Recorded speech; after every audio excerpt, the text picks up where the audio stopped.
Hello guys, and welcome to a kind of crafty Kenzie. So today we are going to make a super rustic farmhouse scale. So let's go. So first off, I'm going to show you guys what materials I am going to use to make mine. I'm going to use that circular like planter dish thing. Then I'm going to use this plain wood round from Walmart. It was like 97 cents, super inexpensive. Now I chose to use the wooden dollhouse table from the Dollar Tree, but you could definitely use the tumbling tower blocks as well. Then we're just going to use a flower pot, just a simple basic flower pot from the Dollar Tree as well. So if you guys are doing the math with me, that is $4 to make this scale. So I then just went on Google and printed out a picture of like it. I looked up like antique scale faces, and this is the one that I landed on that I liked, and I will link that in the description box below so you guys can go ahead and snag that one as well. So first we're just going to go ahead and remove all of these ridiculous stickers that these stores, especially Dollar Tree, put on their stuff.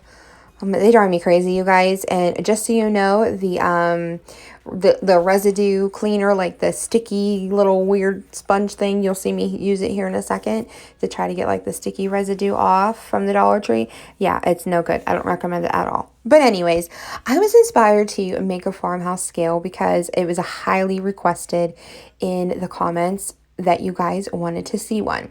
So I have actually been wanting to make one for a really long time. I just like never like got around to it, and I don't know why, because it was super simple.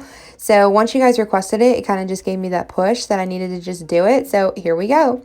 So as you can see, I just took my planter. I call them planters. I don't know why. It's a flower pot, whatever you want to call it. But I just took some of my plaster chalk paint and covered the entire thing. On the outside only. You don't need to do the inside. Obviously, you're not going to see it. But like the actual bottom of the planter is going to become like, you know, like kind of like the top of your scale. So just make sure you concentrate like more towards that way. Like, you know what I mean. But anyways, you can get these planters in any color, and you can even get them a little bit bigger and a little bit smaller. These are the ones I found available at my Dollar Tree lately, and I chose this color because I knew it would be easier to cover it than try to cover over like a dark color one. Also, you can paint your scale any color you want. You can make it white, you can make it black, you can make it a color to coordinate with your kitchen. It is completely up to you. This is just how I chose to paint mine. Like I said, I wanted it to be super duper rustic, and that is exactly how it turns out.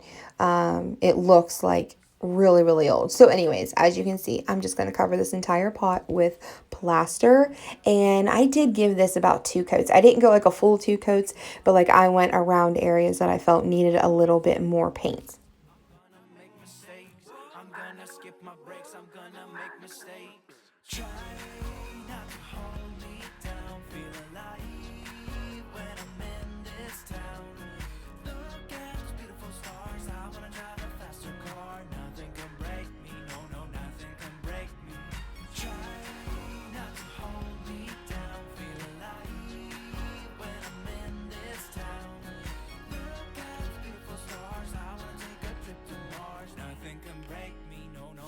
Can break me.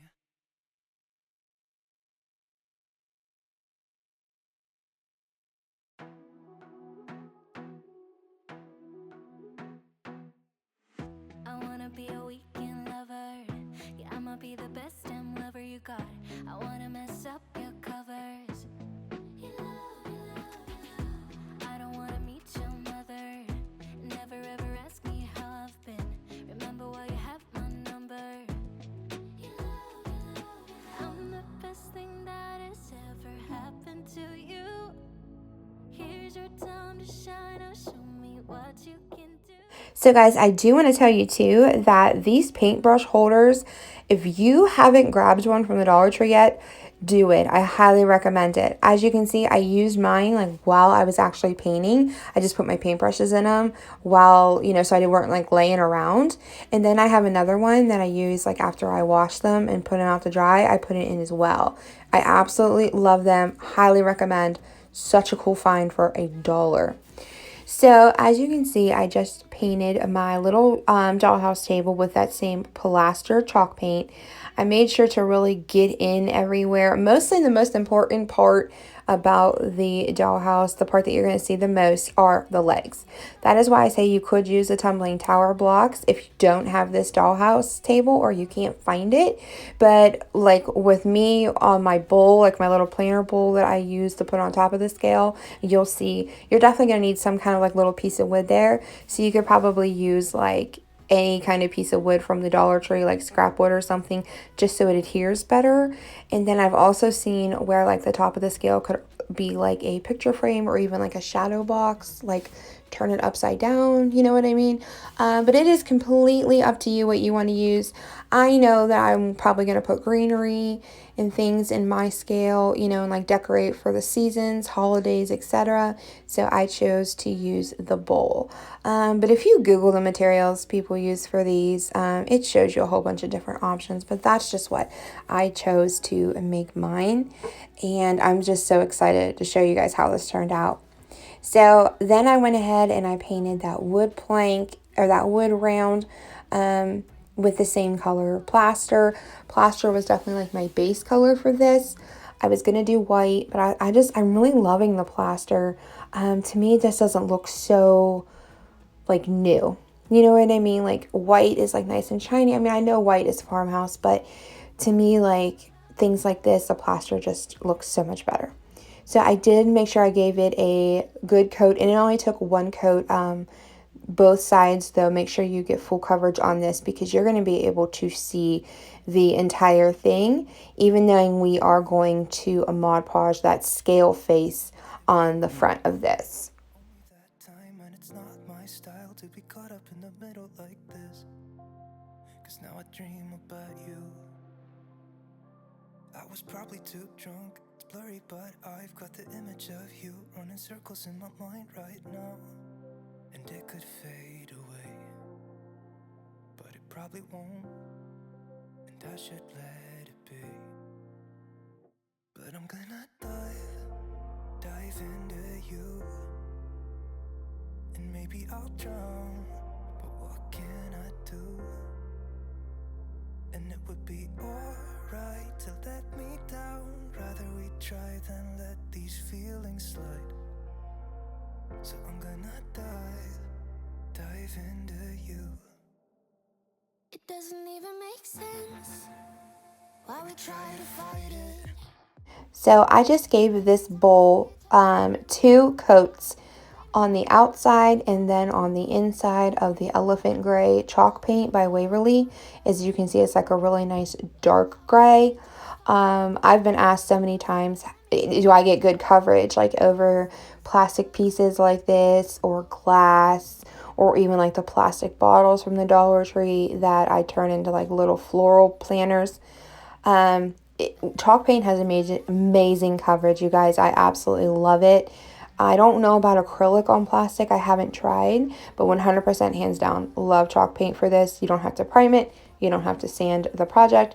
All you have to do is just paint it, and it was perfect. So I did just use 2 coats because I wanted that full coverage. Usually when I do paint plastic, I like that like streaky look that it can do. But as you'll see what I do with this, you'll understand why I wanted the full coverage. And honestly, you guys, this was such a simple, easy project. It only took me a few hours, and that was because I literally had to wait for paint to dry. So I did not want to use my heat gun on plastic because it could warp it.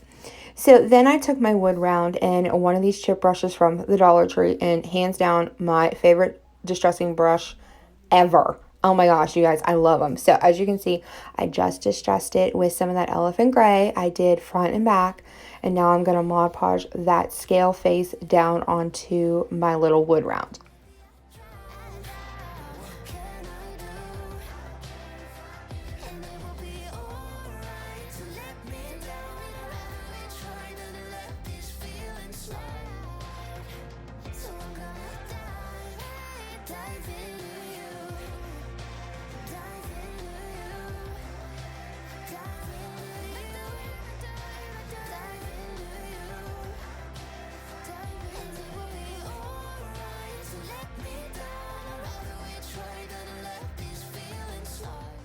So while that Mod Podge was drying, I went ahead with that chip brush from the Dollar Tree, which you guys, I seriously cannot say enough good things about it. And I took some of that elephant gray and I just distressed over the flower pot. As you can see, I started off light because that's how I recommend when you distress. Start off light, especially if you're nervous. I'm a pretty go big or go home distresser. I love it. I just absolutely, I don't even know if it can be too distressed for me. I don't really know, but it can be for some people, and that is totally okay. It's completely your taste. But I wanted this to be like one of those old time things that you would find at like a flea market or something, that like it just comes, it's just like rusting and it like looks so old. So as you can see, I went quite heavy around and I really emphasized the corners and even the lines, even though it's like a flower pot and most scales probably wouldn't have those lines. I made sure I emphasize those because they're there. You might as well, you know, call them out than try to hide them. So then I did the same thing with the elephant gray on the dollhouse table as well, because everything has to correspond with each other. Like all the colors have to match. It's all supposed to be like one piece. So after I was satisfied with the way the gray looked, I went in with some of the burnt umber. Now that is an acrylic paint by Apple Barrel and you can get it for 50 cents at Walmart. I love this. It looks, if you want a rusted look, burnt umber is the way to go. So I went over the dollhouse table with it, and then I went ahead along the edges of like the bottom of the pot, and then I got braver and I ended up going over the whole pot with it. What is really neato is when you look at it in person, you can see it, but it's not like, it doesn't look, I can't explain it. It doesn't look just like, it really does look like something enameled that has rusted. I mean, I'm really psyched about this. So again, I started off kind of light and then I went heavy along the edges, as you can see, of the pot. And then I actually emphasized those like lines down the side of the flower pot. You'll see here in a second how I did that. And then I made sure that I got the edge around the bottom of the flower pot, because anywhere there's like edges or corners or something, that is where something obviously would rust the most. So I hit those pretty heavy.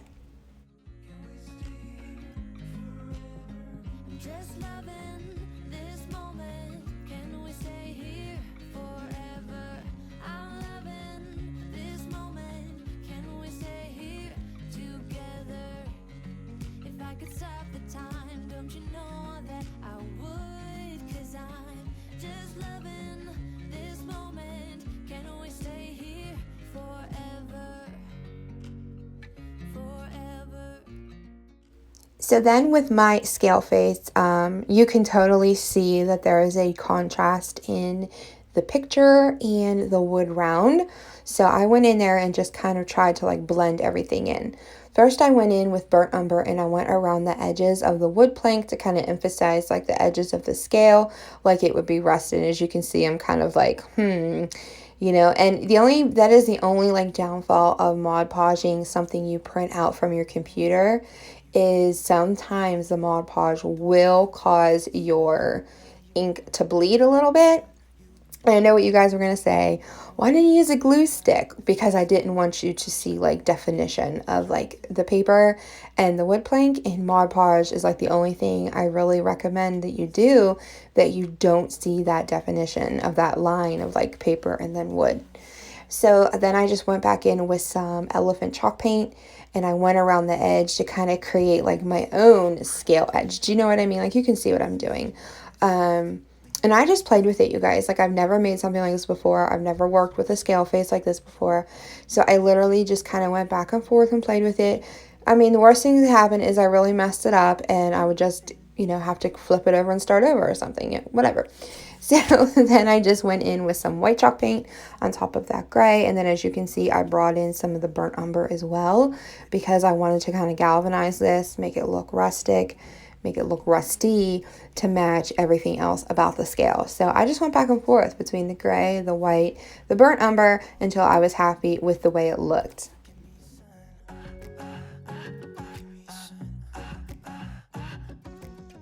So now I'm going to go in and galvanize the bowl. That is why I wanted like full coverage gray on this, because that's to like be my base. So like I wanted my bowl to appear like it was a dark metal, like a dark gray metal, and then it was weathered and, you know, just old. And now that's why we're gonna bring in the white. So all I do is just take a brush that's kind of chippy, not super chippy, just a little bit. You don't want a super soft brush. You want a little bit of like a harder bristle brush. I probably could have found a better one to use, but this is the one I grabbed, and it worked out fine. And then you just want to go like over it, as you can see how I'm doing it, and really emphasize like on the bottom of the bowl, and then like the edges of the bowl, like the top. It's not even a bowl. It's like a, what is it, like a terrarium or something? I don't even know. But I've seen people use bowls too. So you can use anything you want. But then I came in with the burnt umber, as you can see, and I really emphasized like the bottom. Even knowing this is going to go down, this part will be on the like scale. I wanted the whole thing covered evenly. I didn't want you to see anything. It was like a clear plastic, whatever that is. So I just went around with the burnt umber. I didn't go as heavy as I did with the white. And then I came in with a little bit of black, just to give it like a more darker look here and there. Nothing major, not real heavy at all, just a little bit. And then I just came back in with some more white where I thought it needed it. And I would just go back and forth with my brushes. Like, just go back and forth, give it a minute or two in the middle to dry. You know, you don't want to cream your colors together. You want them to stay, you know, decently bold, and you know what I mean. So then I moved on to inside the bowl, and I really went heavy again, like in the center of it where it would be, you know, where it would be most used, like where you put your stuff to weigh, you know what I mean. And then like up around the edges. And I did the same thing. I went in with the white, then I came in with some burnt umber, then some black, then back in with some white.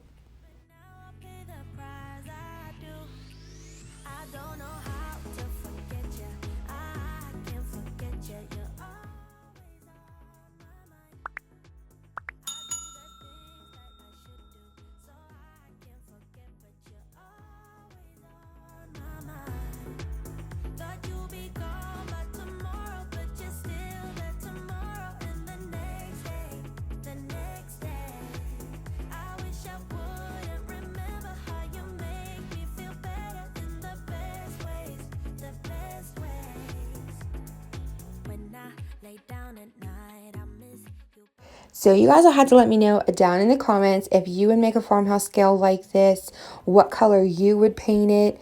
Like I said, I wanted that super duper rustic farmhouse scale look, but I'm curious to see what ideas you guys would have for yours. And make sure you tag me over on Instagram if you do decide to make one, because I love to see what you guys come up with. So as you can see, then I did take some of that burnt umber and a little bit of the black, and then a little bit more of the white, and I went around the scale face because everything needed to match, because it is supposed to be all one piece.